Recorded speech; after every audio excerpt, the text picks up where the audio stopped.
It's the most exciting time of the year, and often we wait with eager anticipation. We think we understand it, but it has many sides. Springtime in Europe. We follow it from the plains to the mountains, from the inlands to the sea, from the warm countries in the south to the cooler climes of the far north.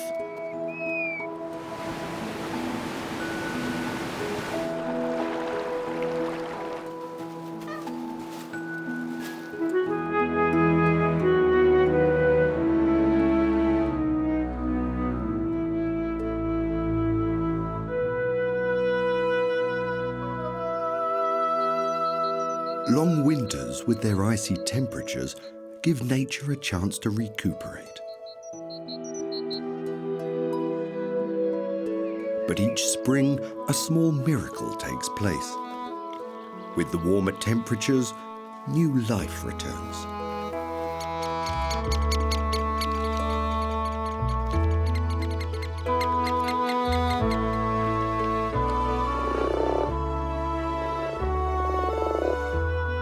Unrelenting and with a frenzy of activity, it travels across the continent until it eventually reaches the shores of the polar seas.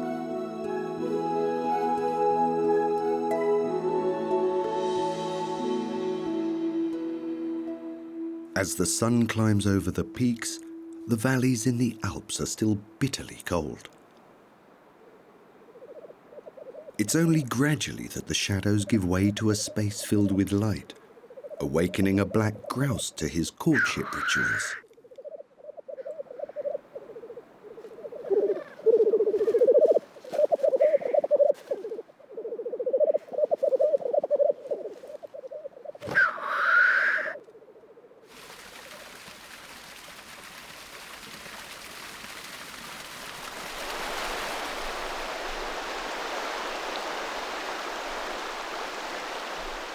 As the snow melts and a new season begins, everything is set in motion.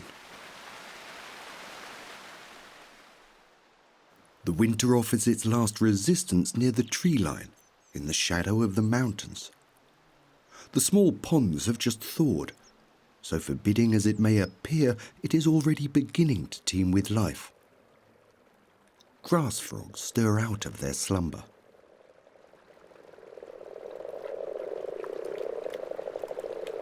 The ice-cold waters are already full with spawn, but the males persevere and wait for more females.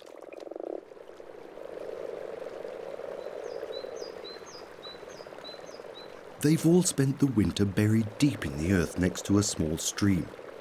It's only when the morning sun is warm enough that they spring to life.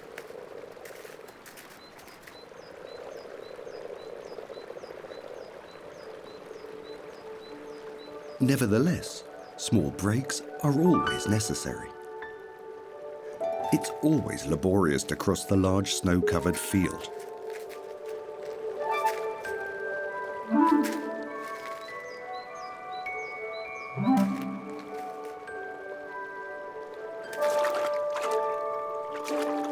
At its peak, the courtship transforms this pond into a watery male choir. The ceremony continues over some days, until quiet again returns, as if nothing had happened.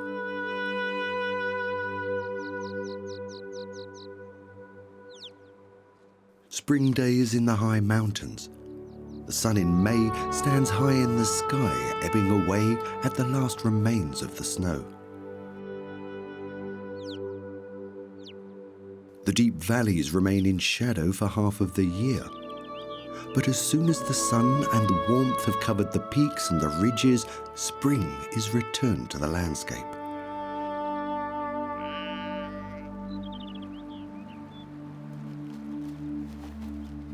The young marmots are forced out of their burrow in June. They were only born at the end of April, and it's their first springtime in this strange new world.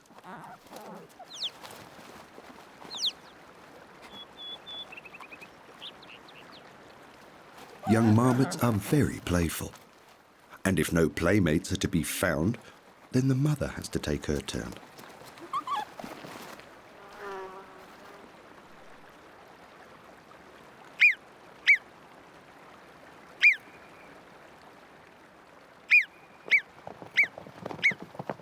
An elder still gives warning when a herd of ibex nearby starts to move. Soon they will get used to their neighbours.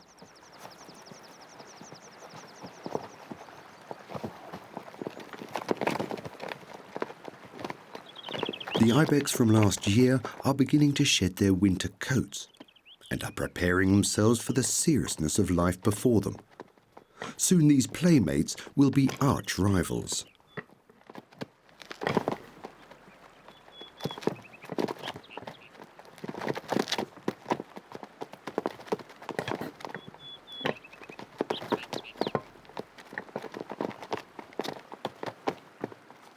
There is so much new to discover.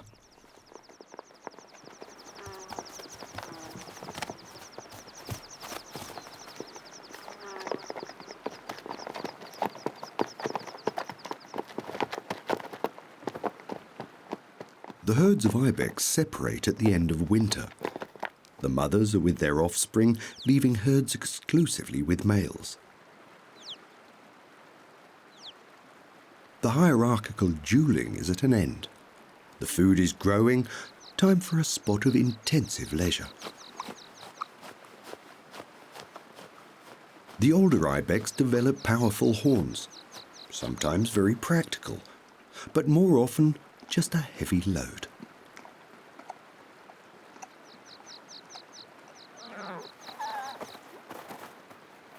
All clear.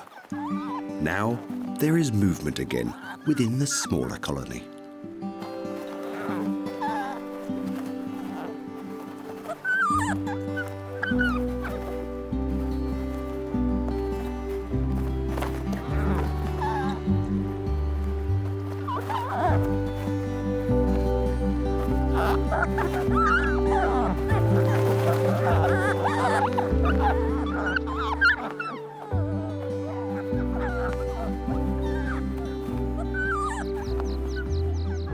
The young marmots are proper little bundles of energy.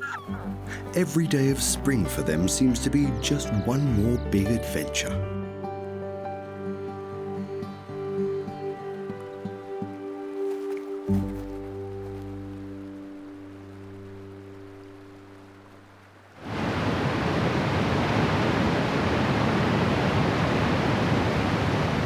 The melting of the snow in spring and the periods of rain in the North Alps produce colossal quantities of water.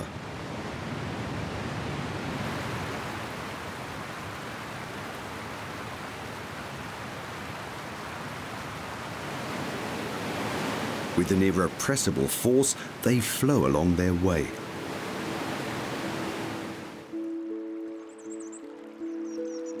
Over the centuries, the cascading waters have cleared deep paths within the valleys.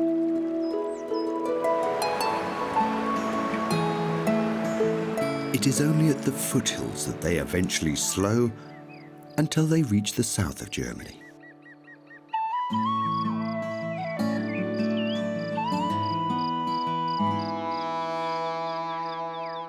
There, the spring has already begun in April, 8 weeks earlier.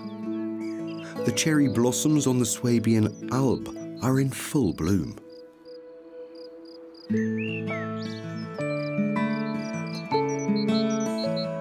After them come the apples and then the pear trees. These orchards have been naturally tended over hundreds of years. No fertilizers or toxins pollute the ground. The first signs of spring have arrived. Starlings.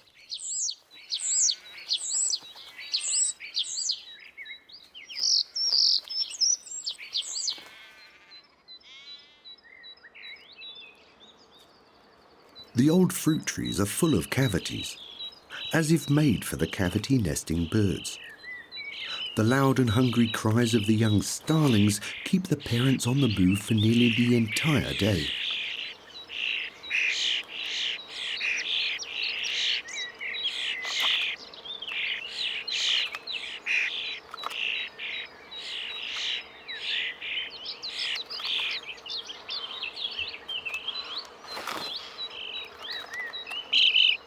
The little nest dwellers grow quickly, the nest soon becoming too small for them. All of them push and shove to get to the light. First come, first served.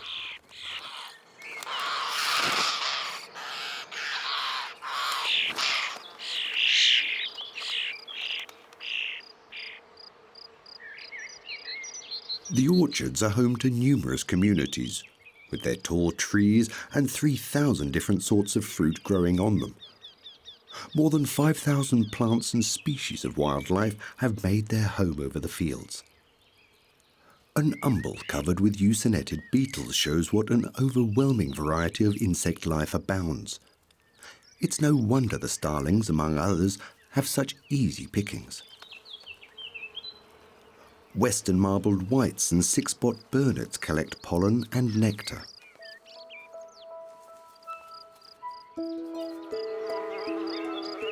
Swarms of wild and honeybees are also out foraging. It's only thanks to their pollination that the trees carry fruit. A harvest can be ruined if the spring is too cold and rainy.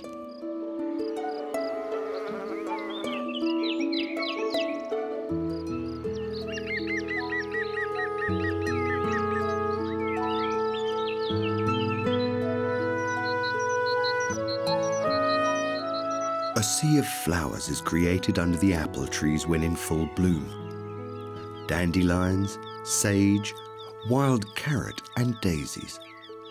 A blaze of colours as only a warm spring can produce.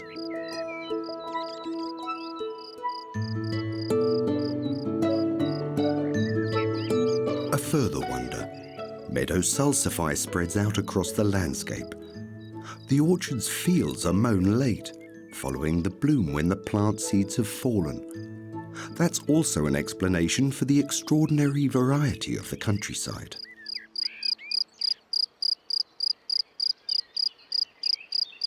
At the bottom of it all, covered by leaves, a field cricket has built his nest. Unflaggingly, he tries to attract a female to join him in his quarters. The shrill call of the cricket is produced by rubbing his wings together.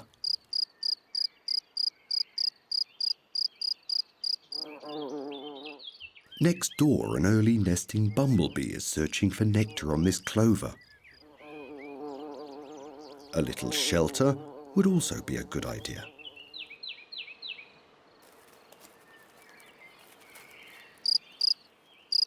Perhaps another one is free.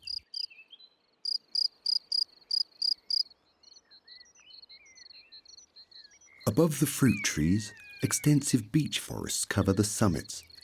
Their bald crowns are still reminiscent of the winter, but the spring sunshine is warming the ground.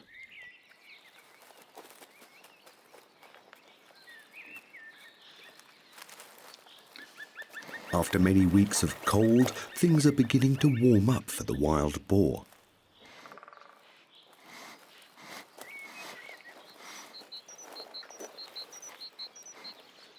A small sounder roams through the forest, a mother with her piglets from last year. The male boar is not tolerated within the group. They live apart and alone.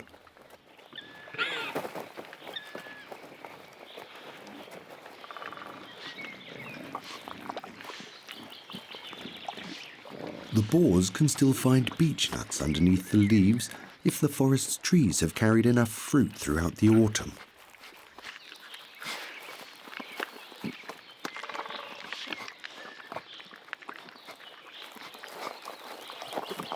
In March, the piglets are born. For 2 months, they keep their striped coat, and then it begins to fade. Still new to the world, they burrow intensely looking for tender shoots.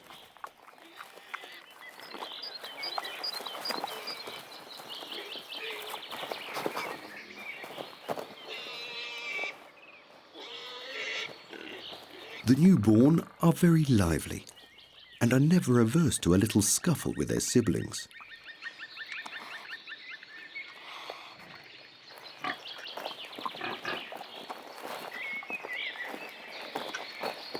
Although they may be ready for their first solid foods, most of all they still love their mother's milk.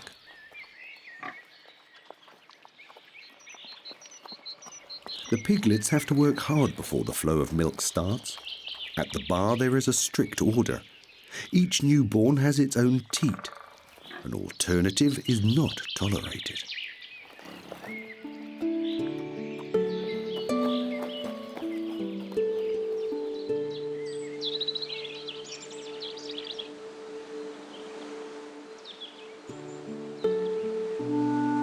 Suddenly, as if by magic, the ground under the beeches is green and filled with wild daffodils as far as the eye can see.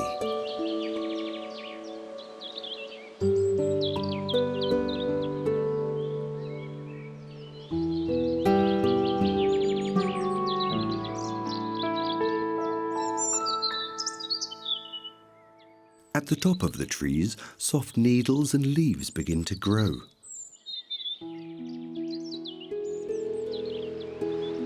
On sunny spring days, the trees and bushes are flooded with light. How much more beautiful can springtime be?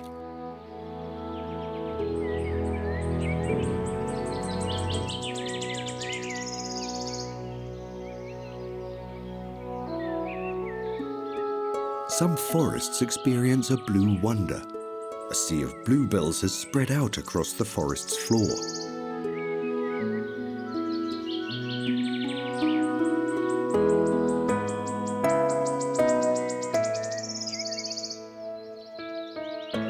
Then it is the turn of the corydalus to decorate the forest.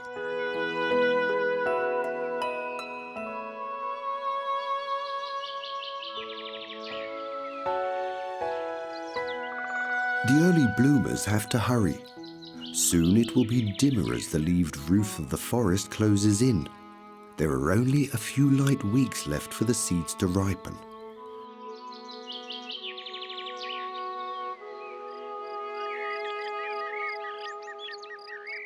At the end of May, the fruit tree's blossom has passed its peak. The splendorous white is in turn replaced by a luscious green.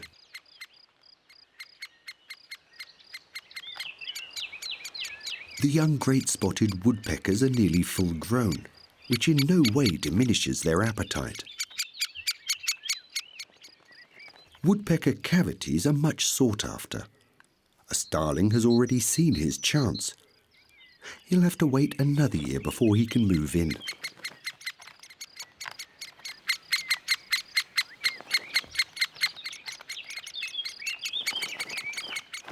Even after the young ones have fledged, the holes are still a good lodging for the night.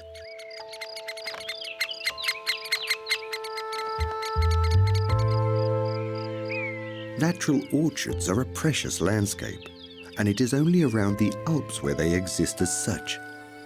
As the petals fall to the ground, the end of the spring draws near.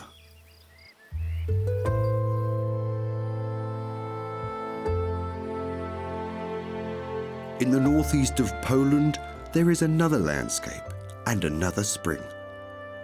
The regions of Narrator and Ibexes change sluggishly in hand with the reeds, willow bushes and extensive peatlands. With the swelling water levels in April, however, the area is covered. For the roughs, this is very inviting.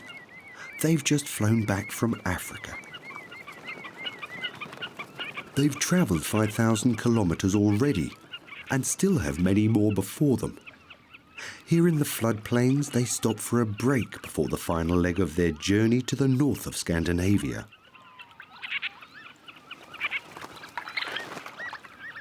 The males are already showing their colours. However, their full costume is not yet ready. That will take some further weeks. With the high waters come the first spring flowers, marigolds. Although the flooded plains are a blessing for the roughs, it doesn't make things easy for the marsh's plants. They have to grow fast enough that their petals stay above the rising waters. The area will soon be filled with grazing cows when the rivers have returned to their beds.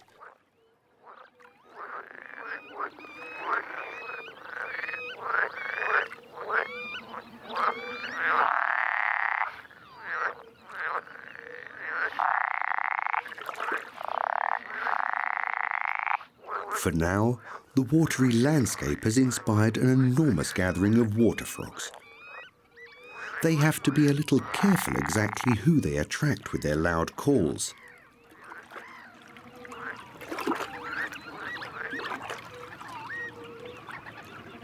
White storks are on patrol across the wet fields, and frogs happen to be one of their favourite items on the menu. It pays here to keep one's eyes open. The rich variety of wildlife across the river flood plains of Poland is overwhelming. Nowhere else in Europe can one find so many storks as here. Across the country, it's estimated that there are around 40,000.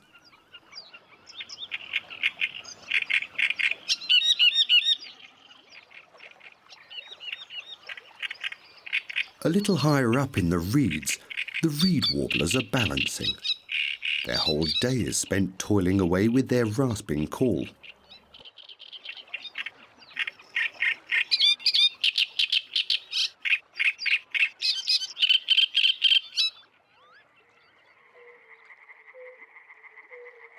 On a spring evening, the air is filled with the calls of the tree frogs and the toads.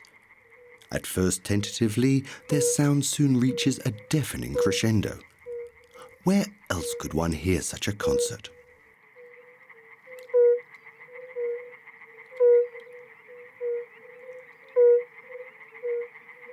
The small fire-bellied toad is only a few centimetres big, but when puffed up, their call can be heard for kilometres around.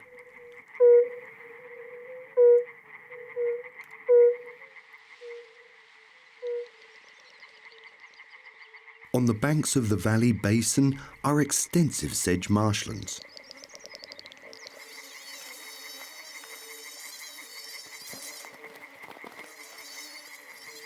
In the spring, one of the marsh's shyest birds gives a most special performance.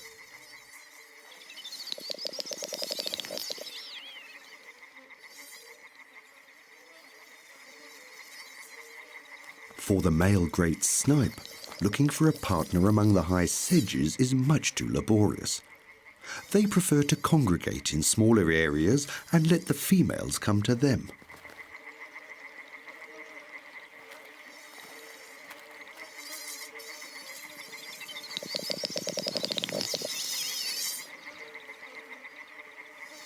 For weeks they call out late into the evening hours, time and again their calls falling on deaf ears.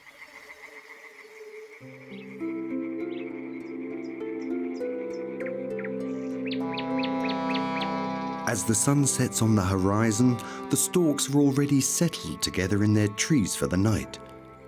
In the cool of the night, all is transformed into a landscape of fairy tales.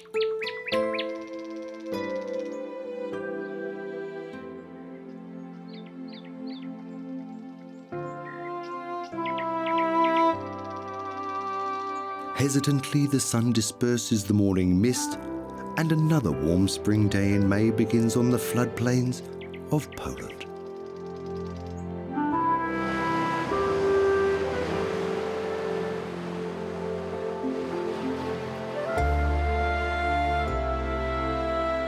Further north, beyond the Baltic Sea, a more sparse side of spring is found.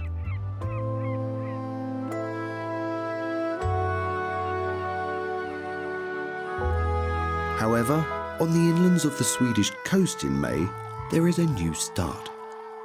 With the help of favourable winds, the cranes have arrived after their long journey from Spain. With them come flocks of whooper swans.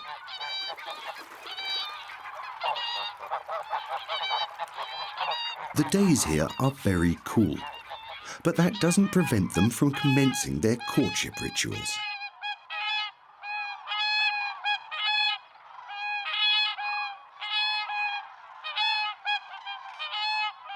The grasslands around Lake Hornborga offer the cranes and the whooper swans an impressive stage. Every day as the sun rises, the mating grounds are already fully occupied.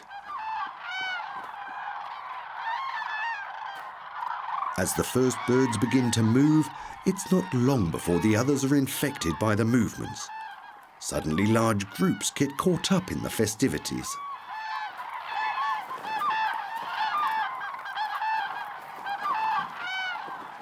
The last pairs find each other on the shores of the lakes and recuperate new energy after their long flight.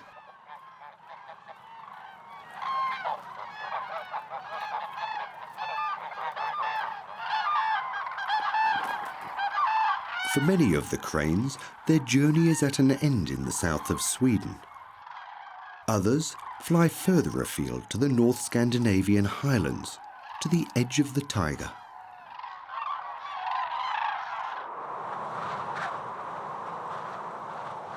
There, the winters are icy, sometimes unrelentingly. Snowstorms can still sweep across the landscape late into the spring.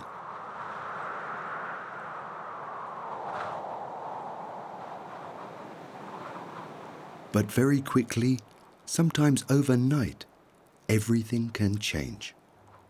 Strong currents of warm air amass and the snow begins to melt.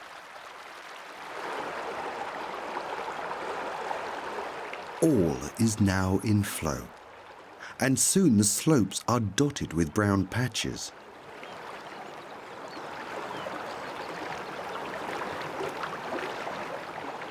On the banks within the willows, the first catkins are already in bloom. The bumblebees are the first guests. In contrast to bees, the bumblebees' flight muscles produce enough warmth to allow them to fly on cooler days.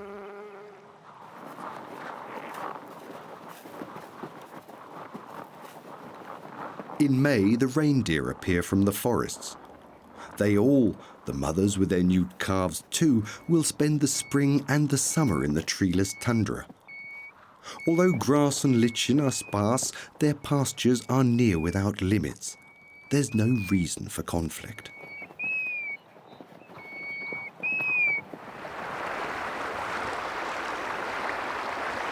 After the first warm days, there's no holding back. Rivulets are transformed into rushing creeks. Finally, the ice of the great rivers breaks.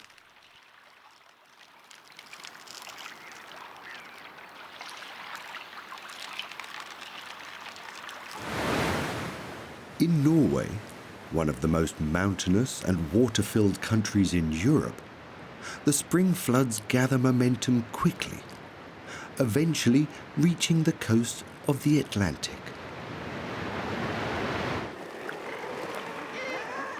At the foot of the sea's cliffs, a meeting of guillemots is underway. The birds spend most of the year on the high seas. It's only for a few weeks in the spring that they come on land to breed. At the base of the cliff, there's time for a little bath, while above, the business of breeding is underway. Bird rocks are like cities in the sea. On every level, a different species of bird is nesting.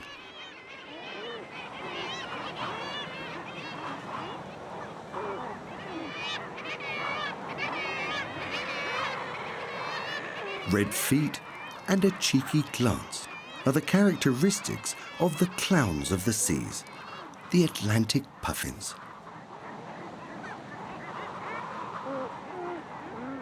Not all have yet mated, and so some persistent billing and cooing is needed.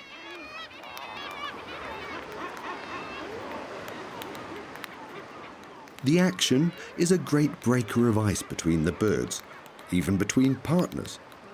It's been a while since they were so close. Out on the sea, they keep their distance.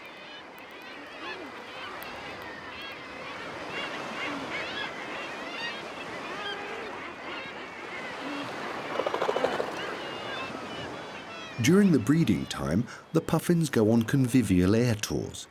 It helps them to familiarise themselves with the steep cliffs and also to slowly get used to breeding within such close proximity.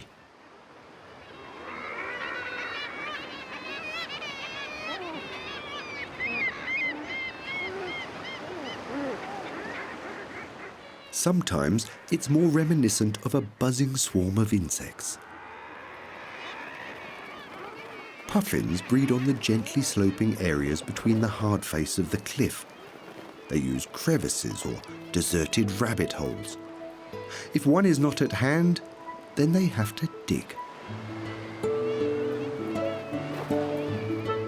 When she is happy with the shelter, a new family can be started.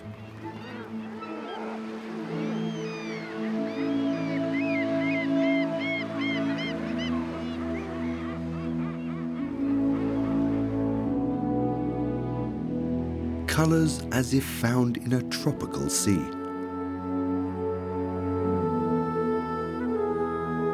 The coastal waters of Norway are known for their abundance of fish.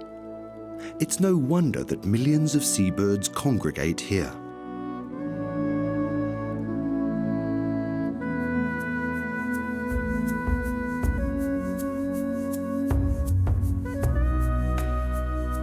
Thanks to the Gulf Stream, it's not only the spring, but also the winter that remains mild.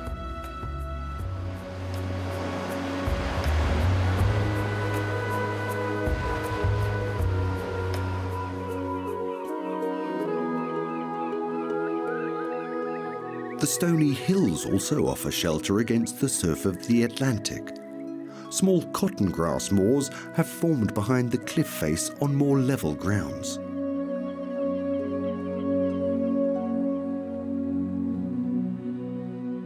The coastal mountains stretch for as far as 2,000 kilometers along the Atlantic, far to the north all the way to the Arctic and to the barren tundra. In the sparse bushes, redwing.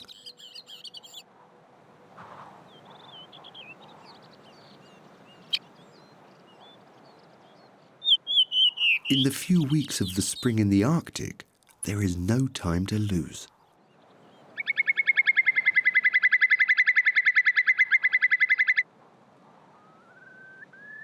The whimbrels, within only 4 weeks after the thaw, have already produced their young. The chicks, despite lively, are still on unsure footing. Their downy plumage is still very thin, and the constant winds cool them very quickly. Some motherly warmth is much sought after.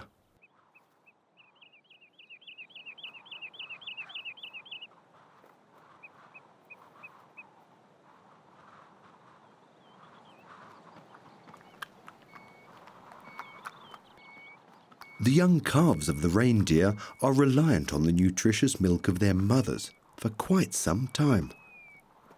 There's plenty for all, and the vegetation now grows abundantly. After a short break, they're on the move again.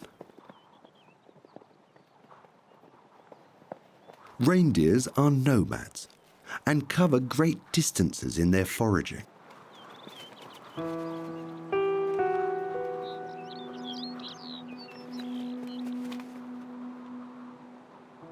They're not really dangerous for the breeding dotterels, but rather unwelcome. Their hooves can easily destroy their nests.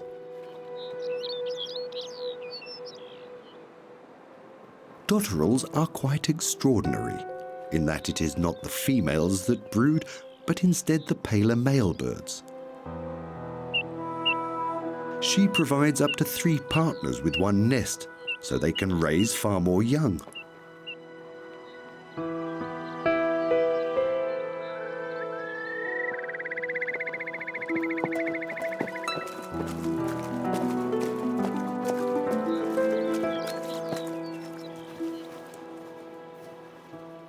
If an intruder gets too close, she will try to distract him.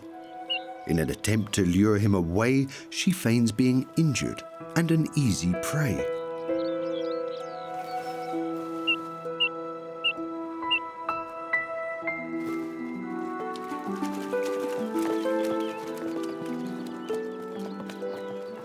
Her Herbivores such as the reindeers, however, are not particularly interested.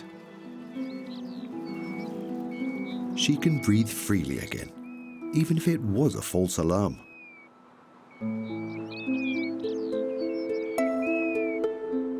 Plants in the Arctic have an especially difficult time. Their only protection against the cold is a thin layer of snow, and they remain tiny like these on this pasture.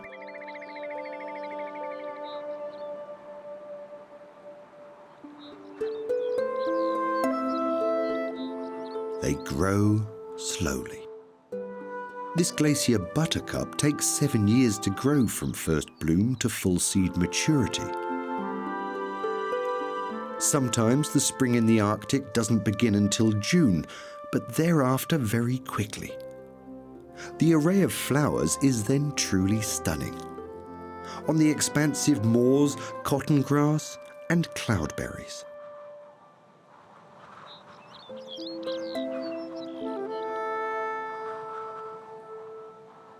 In sheltered valleys blooms blue heath, and on the areas whipped by the winds, white dryas.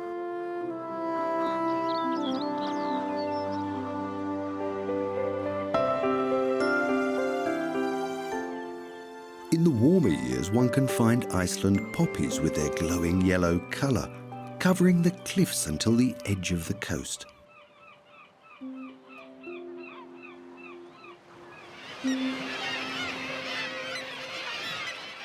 Around the cliffs, June is rush hour. Black-legged kittiwakes brood tightly together and can find a place on the steep climbs along the narrow edges. Not far away, 2 nearly full-grown ravens are waiting to be fed.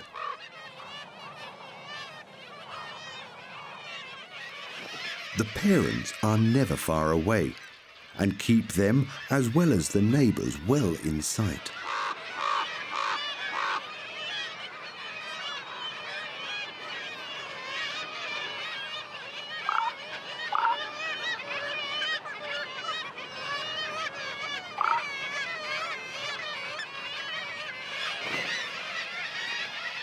Ravens are fearless robbers of nests, and gull chicks are easy prey.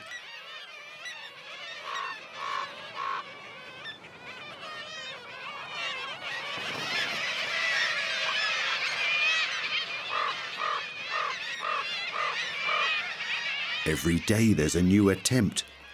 Perhaps the diligence of the seagulls is unnecessary. Perhaps the attention simply gets on their nerves. Fortunately, the young ravens will soon fledge.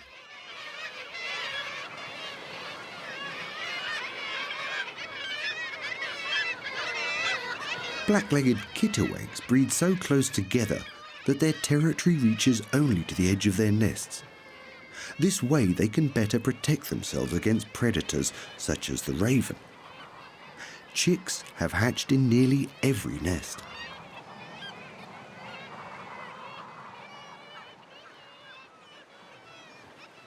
However, danger comes less so from predators, but more so from the changing moods of the Arctic spring.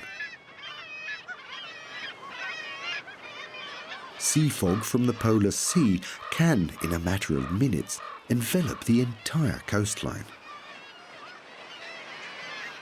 If it remains, then foraging for the young can be very difficult. On other days, the polar sea throws up enormous crashing waves. The spray can cover the entire cliff front if winds are unfavourable.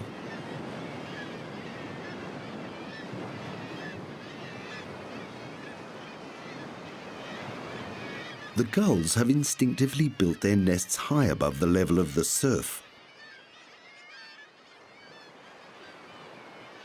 Seabirds, such as the black-legged kittiwakes, can weather the storm.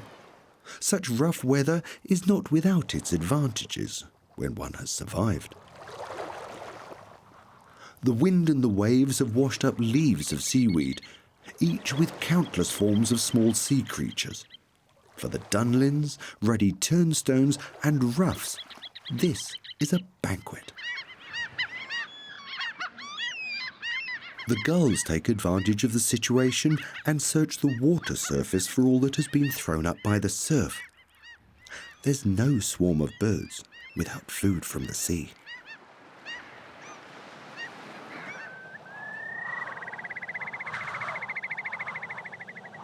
Sun, wind, and the thawed waters have cleared the snow, even at its highest points. It's only in the more shadowed river valleys where the last remnants remain. A very special place has been cleared. The ruffs have been waiting especially for this chance. Mating grounds are filled with tradition. The males return over decades for the chance to display themselves. Each plumage is quite unique.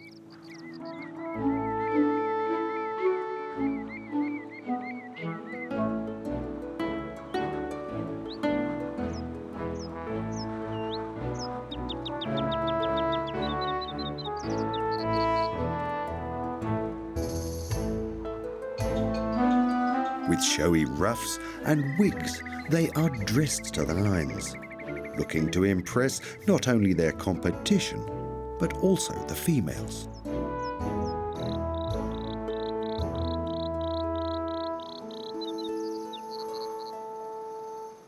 Patiently and attentively, they wait until something stirs on the horizon. It could be a female.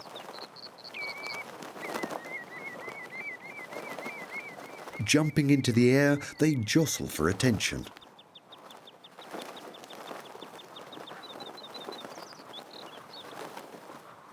Even from as far away as 100 meters, they can recognize the female of their own species.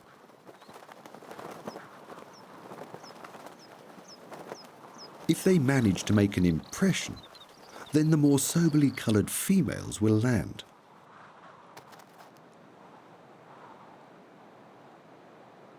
Immediately, the birds crouch to appease their potential suitors. Some literally lie at the feet of the females.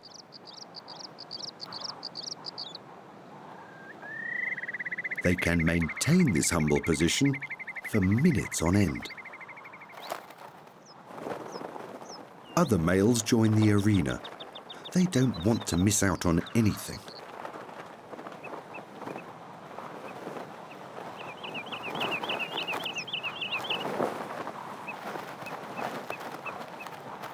Their humility soon softens their initial scramble. Each male defends only a tiny territory. It is only there where he has a chance of success.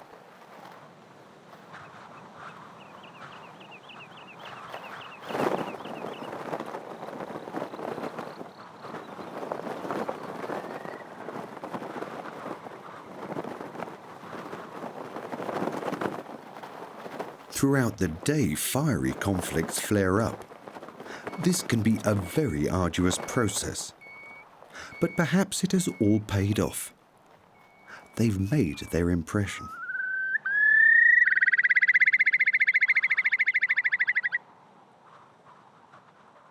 Simple bystanders also don't have an easy time of it. They can also quickly become embroiled in it all.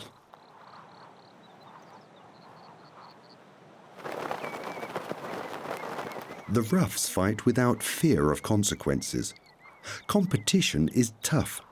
If the females remain indecisive, well, such rowdiness is very tiring.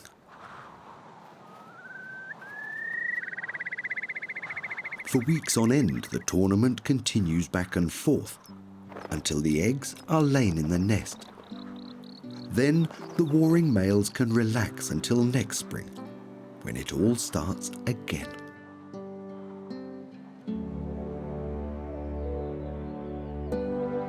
South of the tundra lies the primitive taiga, a seemingly endless coniferous forest that stretches from Scandinavia to the Pacific.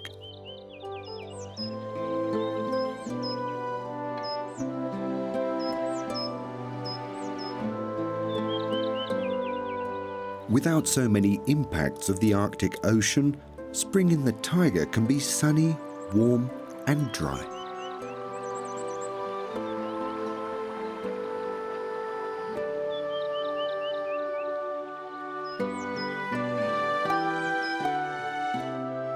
It is a still and silent world, which has its own particular magic.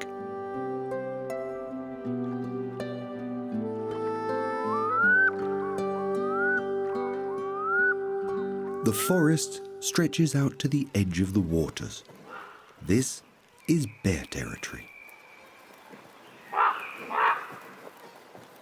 A mother is underway with her 3 cubs.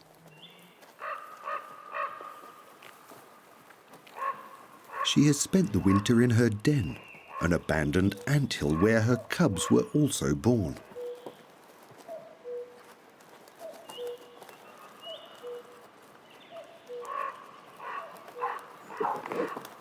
The cubs still have the white collar with which they're born.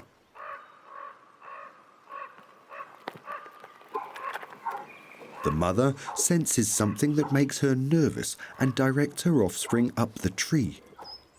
Thankfully, bear cubs are excellent climbers.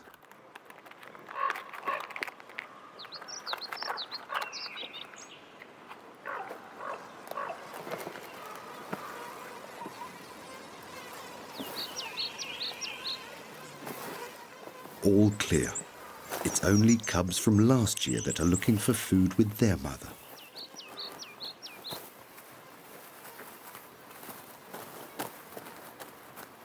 Procuring food in the springtime is time-consuming for all. Here and there they can find insect larvae or perhaps some blueberries that have survived the winter. Brown bears will eat nearly anything, but are primarily vegetarians.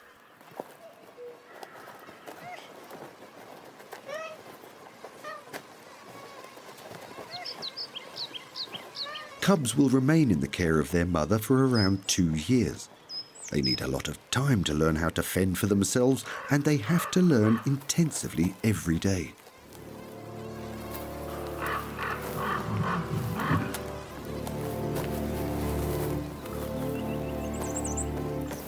The mothers with young offspring are instinctively very protective against male bears.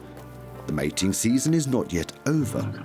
The female will be more willing if a rogue bear should kill the new and foreign offspring.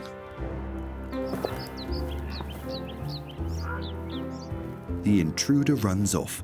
It seems there is something here that makes him uneasy.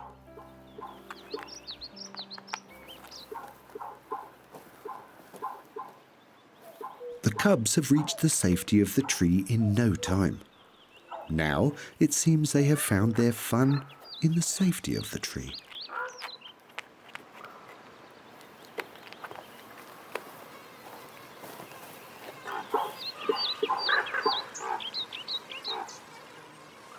Getting them to climb up the tree is not the problem. It seems a little more difficult to persuade them to come down again.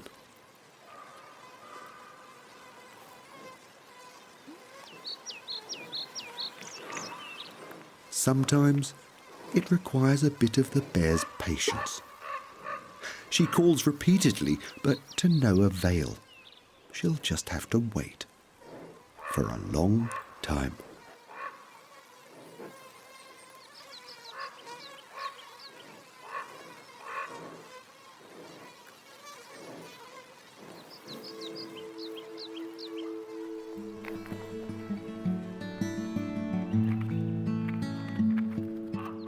Finally, the time has come.